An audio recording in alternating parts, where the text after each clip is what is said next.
Hai puding lovers, selamat datang di Dapur Diana. Di video kali ini aku mau berbagi ide jualan buko pandan. Ini rasanya enak banget. Yuk kita buat sama-sama.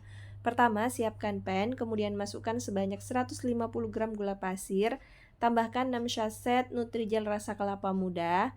Nah, ini wajib banget pakai yang rasa kelapa muda karena teksturnya lebih kenyal dan lebih set ya teman-teman. Tambahkan sejumput garam, lalu kemudian diaduk merata supaya saat ditambahkan cairan, bubuk jelinya tidak bergumpal. Nah, kemudian kita tambahkan sebanyak 3 liter air putih. Nah, ini kalau ditanya kebanyakan atau enggak ya teman-teman. Karena untuk jeli kelapa muda dia memang teksturnya lebih set. Jadi kalau kita menggunakan air lebih banyak enggak akan lembek. Nah, kemudian ini akan kita masak dengan menggunakan api sedang sambil terus diaduk ya teman-teman supaya tidak ada bahan yang bergumpal di dasar pan. Dan kalau udah mendidih seperti ini, langsung aja kita matikan api kompornya. Ini dipastikan benar-benar mendidih ya supaya nanti jelinya tidak berair. Kemudian selanjutnya ini akan aku bagi menjadi 2 wadah ya teman-teman.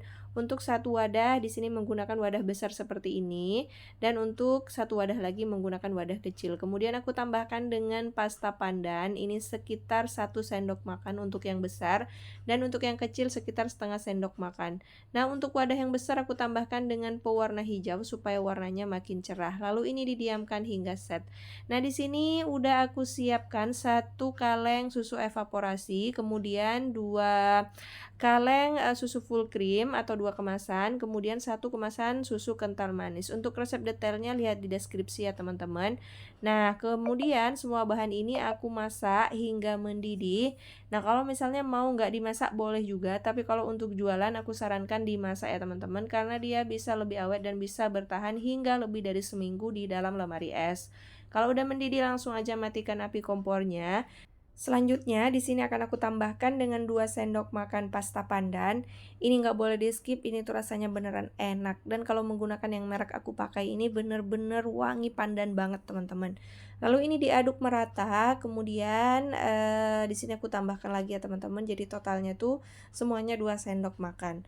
Nah, setelah dicampur merata, kemudian karena masih ada sisa susu kental manisnya, ini nggak aku masukin tadi semua waktu dimasak karena supaya bisa kita cicip dulu rasanya.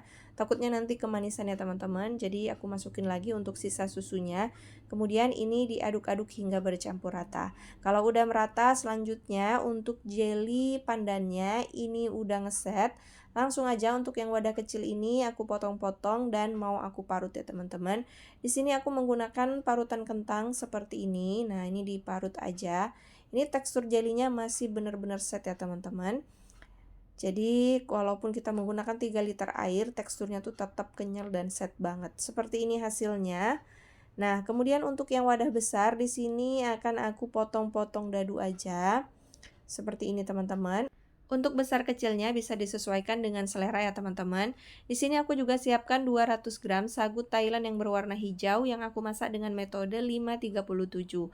Kita sisihkan dulu, siapkan wadah yang besar, kemudian kita masukkan jelinya. Nah, di sini aku masukin setengah bagian dulu karena wadahnya ini kurang besar ya teman-teman.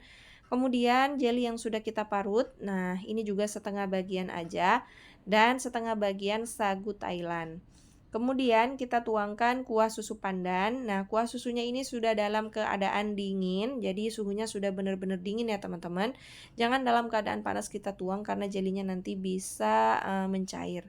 Nah, ini aku bagi menjadi 2 bagian supaya nggak luber seperti tadi teman-teman.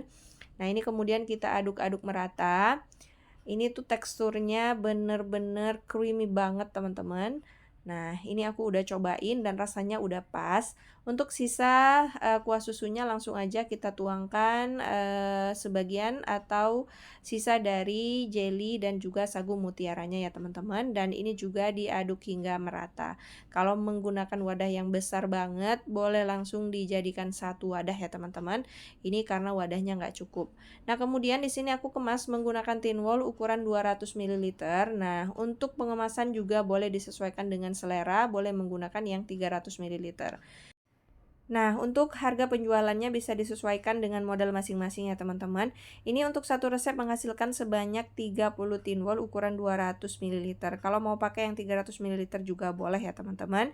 Nah, ini kemudian aku tambahkan dengan topping keju parut di bagian atas. Ini, bisa kita kira-kira aja atau secukupnya aja ya teman-teman. Hasilnya seperti ini. Nah, kalau menggunakan yang 300 mili bisa kita jual seharga 15 ribuan ya teman-teman. Nah, seperti itu dia resep dan tutorialnya. Selamat mencoba di rumah and see you in the next video. Bye-bye.